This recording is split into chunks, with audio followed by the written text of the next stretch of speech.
জীয়াই আছোঁ। আপুনি বাহিৰৰ মানুহক মিছা ক'ব পাৰে, কিন্তু আপুনি নিজৰ অন্তৰখনক কেতিয়াও মিছা কথা ক'ব নোৱাৰে। আপুনি নিজক লৈ এটা মিছা জীৱন কেতিয়াও জীয়াই থাকিব নোৱাৰে, যাৰ বাবে আপুনি বাৰে বাৰে অশান্তি আৰু দুখ অনুভৱ কৰি থাকে জীৱনত।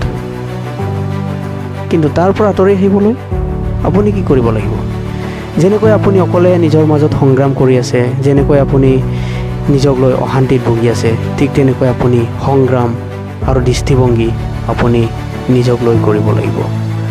নিজৰ দৃষ্টিভংগী আপুনি ক্ৰিয়েট কৰিব লাগিব, নিজৰ মতে আপুনি চিন্তা কৰিব লাগিব, নাকি বাহিৰৰ হাই হুৰুমি, বাহিৰৰ বজাৰৰ সামগ্ৰীসমূহৰ প্ৰতি আপুনি আকৃষ্ট হ'ব।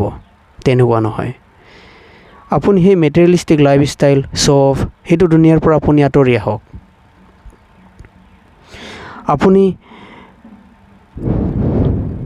আপুনি বাহিৰৰ সফলতা, বাহিৰৰ দিখাৱা, সেইবিলাকৰ পৰা আপুনি আঁতৰি আহি নিজক অকলে সাধনা কৰিবলৈ আগবাঢ়ক।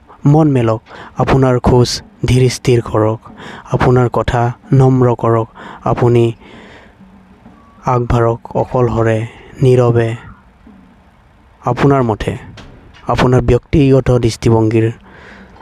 ব্যক্তিগত দৃষ্টিভংগীৰ সৈতে। আপুনি দেখিব, যেতিয়া আপুনি সেই হাই হুৰুমিৰ পৰা, সেই চাৰিওফালৰ মানুহৰ পৰা আপুনি আঁতৰি আহি নীৰলে আগবাঢ়িবলৈ আৰম্ভ কৰিব, তেতিয়া আপুনি জীৱনৰ প্ৰকৃত সুখবোৰ পাবলৈ সক্ষম হ'ব। আপুনি প্ৰকৃত সফলতা, প্ৰকৃত শান্তিৰ পিছত তেতিয়াহে আপুনি যাব পাৰিব। নহ'লে আপোনাক চাৰিওফালৰ পৰা বাধা প্ৰদান কৰিব।